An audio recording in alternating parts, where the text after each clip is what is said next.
Alumnos de secundaria e bacharelato do Lucus Augusti asistiron esta mañá a unha clase especial coa alcaldesa da cidade na que lles convidou a reflexionar en verde.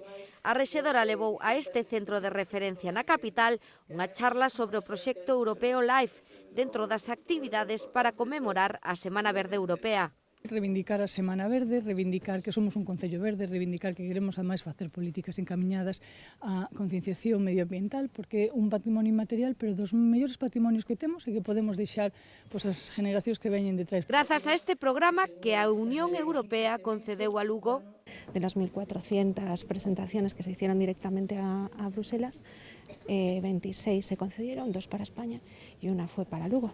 Na cidade estáse a crear un novo pulmón verde urbano coa plantación de 15.000 árbores de 60 especies distintas en terreos públicos. Podemos axudar con calquera cousa a máis pequena, por exemplo, plantando ou axudando nas iniciativas que está levando a cabo o Concello e demais.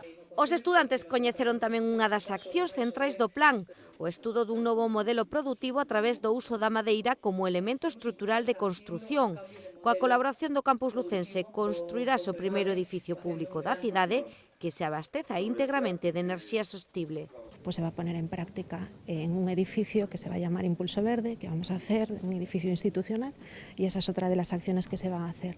En esta aposta do Concello polo Verde está o recente anuncio da alcaldesa de dotar a cidade en 6 meses dun carril bici de 15 kilómetros que conectará o Miño coa urbe. De precisamente buscar esa unión desa contorna, dese espacio natural verde coa cidade, de buscar tamén outros vínculos de desplazamento, non só a través dos vehículos convencionales, senón a través das bicicletas, a través da xente que poida ir camiñando. Que normalmente non estamos habituados a ver bicicletas e cando vemos pensamos que é algo moi raro, pero non sei, podría impulsarse.